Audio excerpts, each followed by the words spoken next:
Bonjour à tous, donc je m'appelle Fleur et puis je suis thérapeute en relation d'aide donc par la NDC. Donc je suis vraiment très heureuse d'avoir rejoint le réseau et puis donc de participer pour une première vidéo donc pour le podcast Ton corps, ton vaisseau où on va parler donc des croyances limitantes en fertilité. Donc juste pour comme commencer, donc je t'explique en fait moi j'accompagne donc en tant que thérapeute les femmes qui vivent des difficultés donc en préconception. Puis, donc c'est ça, donc je leur offre en fait une écoute authentique, douce, sensible et surtout en fait sans jugement.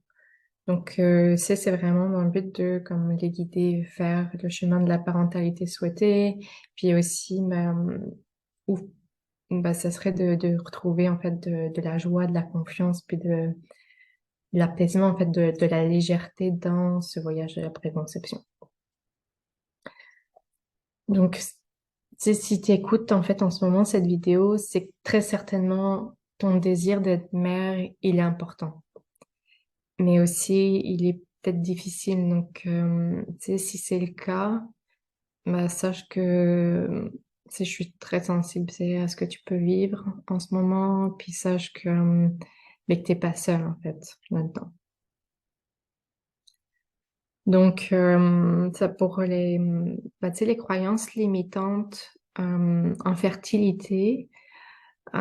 Pourquoi en fait ce sujet-là? C'est quelque chose que je peux voir comme régulièrement en fait dans l'accompagnement avec mes clientes, mais c'est aussi quelque chose en fait qui fait moi-même partie en fait de mon parcours en tant que dans mon désir en fait d'être mère. C'est quelque chose, j'avais vraiment une croyance importante euh, qui était ancrée depuis même mon enfance en fait. Puis je la voyais pas. Donc la vidéo elle va te permettre de donc comprendre les croyances limitantes, qu'est-ce que c'est, de peut-être aussi en prendre conscience de tes propres croyances, puis l'impact en fait que ça peut avoir dans ton voyage de la préconception. Une croyance limitante, en fait, c'est quoi?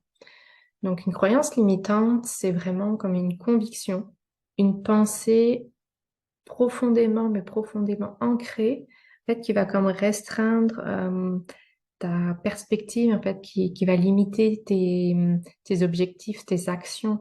Donc là, ben, en fait, ton objectif, ben, c'est d'être mère, c'est de devenir maman. Donc, tu sais, c'est vraiment tu sais, des croyances qui sont, ben, généralement, en fait, elles sont négatives. C'est pas des croyances qui vont nous aider à être propulsante, on va dire, mais plutôt être un frein. Donc, elle va empêcher d'atteindre bah, ton plein potentiel. Puis elles sont tellement ancrées qu'elles sont ancrées en fait dans ton corps et puis qu'il est même difficile en fait de voir, visualiser que c'est une croyance. Elles sont même souvent irrationnelles, puis bah, elles reflètent pas en fait nécessairement la réalité. Euh, Donc, c'est en fait ces croyances-là, ben, elles apparaissent puis elles s'ancrent même en fait dans l'enfance. Soit ça peut être dans l'éducation apportée par tes parents, tes grands-parents, tes expériences passées, je dirais même peut-être avec le milieu médical, la société, des choses que tu as pu entendre par ton entourage, dans les journaux, la presse. Donc ça, en fait, ça va comme influencer ta façon, en fait, dont tu perçois bah, le monde, mais aussi bah, toi-même, en fait, toi en tant que personne, en tant que femme. Donc, par exemple, une croyance limitante, ça va être bah, je suis pas assez bonne pour être mère. Je mérite pas d'avoir un enfant. Je suis trop vieille pour avoir un enfant. Je peux pas tomber enceinte à cause de mon passé médical. Je suis destinée à être stérile. Il y a bah, les problèmes de fertilité, c'est héréditaire. Il y en a eu dans ma famille, du côté de, par exemple, de mon conjoint, du côté de mon côté. Donc, pour moi aussi, ça va être difficile pour avoir un enfant. Ou sinon, il y a, comme la fertilité, elle peut diminuer à chaque année. Qu'à 40 ans, c'est impossible d'avoir des enfants. Que je peux pas concevoir, qui a jamais été, euh, en fait, parce que j'ai pas eu des cycles menstruels réguliers, j'en ai jamais eu. Donc ça cause, euh, ça peut être comme une croyance. Donc déjà là, toi, avec les exemples, peut-être que tu peux te reconnaître certaines pensées que tu peux porter, ou peut-être que ça t'amène à penser à des croyances que tu as. Donc l'impact des croyances limitantes sur la préconception. Vraiment une série de blocages significatifs sur ton bien-être émotionnel, mais autant en fait corporel, et puis qui vont avoir qui peuvent avoir en fait un impact dans ton processus de conception. Donc, par exemple, si les blocages émotionnels, ça va être le stress, l'anxiété qui peut même être excessive, la culpabilité, c'est la honte aussi, la dépression, c'est l'isolement, c'est de vraiment s'isoler et puis de parler à personne, d'avoir en fait des difficultés relationnelles avec son partenaire, son entourage, donc sa famille, ses amis, d'avoir une perte d'estime de soi, une perte de confiance en soi, en sa capacité d'être mère. Puis ça peut aussi emmener vraiment tu sais, une difficulté à prendre des décisions, puis aussi à amener diverses peurs, donc comme la peur c'est la peur de l'échec, en fait. La peur de l'échec, donc la peur de faire une fausse couche, ou la peur de ne pas tomber enceinte, la peur de pas pouvoir être enceinte naturellement, ou la peur, en fait, de jamais avoir la famille que tu souhaites. Donc là, tu sais, on va voir, tu sais, c'est comment, tu sais, tu peux les identifier et puis voir comment tu peux te remettre en question, je dirais, tu sais, ces croyances limitantes. Comment tu peux comme les déjouer et puis qu'elles soient comme que ça devient comme plus apaisant et puis propulsant en fait. Où tu vas toucher plus de légèreté, de confiance dans ton chemin. Donc, je dirais que déjà, c'est ce que tu peux faire. Tu sais, là, c'est vraiment, tu sais, je dirais, c'est vraiment des choses, c'est que je propose là. Mais si tu peux trouver une autre façon, considère que chaque être humain est unique, il a ses propres ressources. Donc, si toi tu trouves comme une autre ressource pour identifier tes croyances, mais vas-y. Il y a pas c'est pas fermé là, c'est pas limité. Donc là, donc moi, ce que je peux t'inviter, c'est prendre un temps de réflexion pour examiner donc tes pensées puis tes émotions vis-à-vis de la préconception. Donc, l'outil que tu peux utiliser, ça serait, par exemple, de tenir un journal, en fait, de tes pensées, de tes émotions, dans ton désir d'être mère. Puis de noter tous les moments où tu peux ressentir de la colère, euh, où tu peux ressentir de la tristesse, où tu peux pleurer, tu peux sentir que tu es coupable, tu peux sentir que tu es stressée ou anxieuse, euh, ou même si c'est difficile, c'est de mettre des mots exactement sur ce que tu vis, juste peut-être écrire ce que tu ressens dans ton corps physiquement, puis voir peut-être essayer de faire un lien, tu sais, ok, par rapport peut-être aux exemples que j'ai donnés, voir s'il y a des croyances sous-jacentes en fait à ça. Peut-être pas, peut-être qu'il y en a, peut-être qu'il y en a pas. L'autre façon, c'est aussi d'écrire tes pensées, donc qui vraiment concernent la fertilité, mais aussi, je dirais, qui sont aussi liées à la parentalité, puis d'écrire aussi les obstacles que tu peux voir, en fait. Donc, c'est l'obstacle, ça peut être, ok, qu'il y a une horloge biologique, puis que à 40 ans, après 40 ans, c'est difficile d'avoir des enfants, par exemple. Ça peut être comme un obstacle pour toi. Puis, bah, c'est dans ta pensée, ça peut être de voir, ben, c'est quoi l'effet concret? Est-ce que c'est vraiment concret ou c'est irrationnel, en fait? Puis, l'autre façon de voir, c'est de voir, ben, est-ce que t'as une pensée ou des pensées, mais déjà une, ça peut être beaucoup, là. C'est qui revient, mais régulièrement. Tu vas être régulièrement dans ton voyage de la fertilité. Une pensée vraiment en lien avec la fertilité.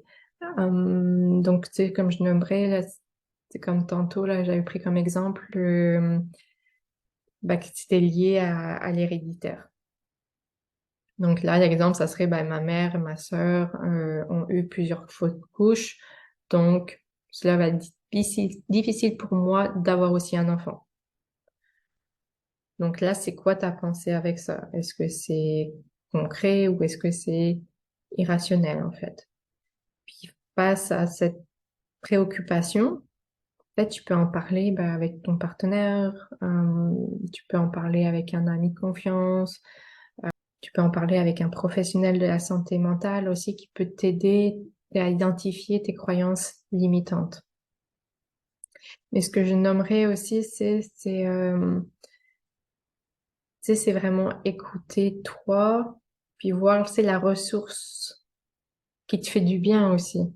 Tu sais, qui te fait du bien, tu touches au bonheur parce que c'est plus motivant, tu sais, de toucher à une ressource euh, où tu sens pas que c'est comme, ok, je dois aller voir mes croyances, puis j'ai comme pas envie, mais j'y vais, quoi.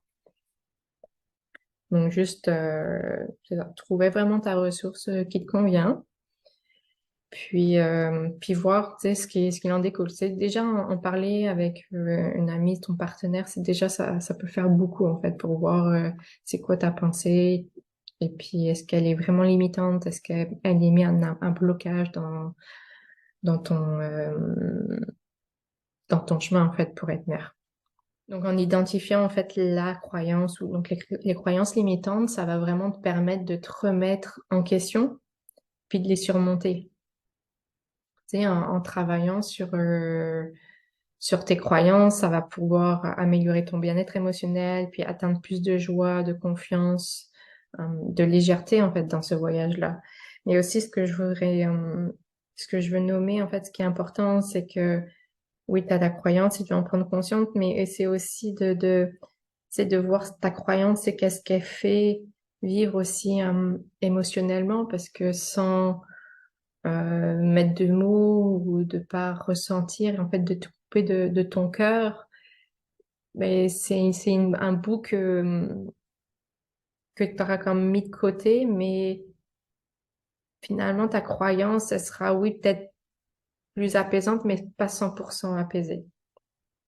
Donc, ça va être difficile comme je dirais, déconstruire cette croyance-là sans aller voir c'est l'émotion qui est sous-jacente aussi là-dessous. Donc, l'autre approche, mais c'est l'approche que j'utilise aussi qui peut être une ressource en fait. Donc, c'est l'approche l'ANDC. Donc, l'ANDC, en fait, c'est l'aide non directive créatrice, ça s'appelle. Puis, j'aime bien le mot créatrice, créateur, c'est dans le sens que chaque être humain est unique, en fait. Donc pour reprendre en fait c'est une approche humaniste en fait basée sur la relation avec une écoute empathique, euh, puis tu sais qui permet de laisser un espace en fait pour parler de pardon de pour parler de ses préoccupations, de ses émotions, de ses pensées, puis c'est sans jugement ni direction imposée en fait. Donc elle va vraiment faire ressortir c'est sûr que ça va permettre de faire ressortir tes besoins, de mettre des mots sur tes émotions, d'identifier tes ressources, Puis bah, aussi d'identifier tes croyances limitantes en fait en préconception, puis de voir bah, justement d'identifier, bah, mettre des mots sur tes émotions, en fait, ce qui est sous-jacent. Puis bah, par conséquent, bah, de mieux te connaître, en fait, d'améliorer ton bien-être, d'améliorer ton estime de soi, puis d'améliorer bah, le fait d'ailleurs qu'il y ait une meilleure, plus de confiance, une meilleure estime de soi, bah, ça va être aussi plus facile pour aller parler, communiquer en fait avec son encourage en fait. Donc ça, c'est comme un aperçu, tu sais, sur la croyance limitante. Tu sais, je pourrais encore plus développer, mais là déjà, c'est l'important, c'était que tu vois en fait bah, ce que c'est, et puis l'impact que ça peut avoir dans ton chemin en préconception en fait. De ce que ça peut faire et puis les blocages que ça peut créer. Donc, tu sais, si tu as besoin si tu sens, tu sais, un appel d'aller voir, d'être accompagné, ben ça, je suis disponible. Si tu veux, si tu veux en savoir plus, en fait, sur l'approche, sur la thérapie, en fait, que je propose. Donc, tu peux toujours prendre un appel découvert. Donc, tu as les informations en bas. Puis sinon, ben, tu sais, n'hésite pas je dirais, tu sais, à partager tes pensées, tes croyances, en fait, limitantes, ou, tu sais, tes pensées, mais tu n'arrives pas à savoir si ça te limite, si t'emmène des blocages ou pas. Puis, tu sais, de les laisser en commentaire si tu as envie, parce que je suis confiante que c'est autant un cheminement individuel, mais c'est aussi un cheminement relationnel. Donc, en fait, comme écrire tes commentaires va permettre de toi, c'est déjà comme de l'extérioriser, mais aussi, bah, tu sais, à d'autres femmes, euh, c'est de prendre conscience en se disant, ah, peut-être que moi aussi, finalement, j'ai aussi cette croyance-là. Ou peut-être, ben, moi, c'est pas exactement cette croyance-là, mais c'est plus comme ceci. C'est vrai que j'avais pas pensé à ça. Et c'est vrai que c'est cette reliance de relation, de groupe qui fait que, ben, ça va, d'une, de sortir de l'isolement, mais c'est aussi, en fait, ben, d'être mieux. Je te remercie pour ton écoute puis pour ton intérêt. Euh, L'autre chose aussi que je voulais mentionner, c'est si bah ça, suite à cette vidéo-là, tu as comme un sujet qui ressort et puis que tu aimerais, bah hésite pas, tu sais, à m'écrire, à m'envoyer un courriel. Donc, tu as les informations aussi en dessous, mais ou sinon en commentaire, tu sais, de voir bah, si c'est un sujet que tu aimerais que j'aborde. Donc, moi, ça me fera plaisir. En fait, c'est important aussi que ça réponde tu sais, à la demande que moi, de ce que je vois aussi professionnellement, mais aussi vous en tant que femme, c'est quoi aussi votre besoin et puis si je peux y répondre, moi ça me fera comme très plaisir. Donc je vous souhaite ben, une très belle, enfin là je suis dans le côté groupe, là, mais je te souhaite vraiment une belle préconception. Puis je te dis à bientôt pour une prochaine vidéo pour bah, t'aider à avoir plus de joie, de confiance, puis de légèreté. À bientôt. Bye bye.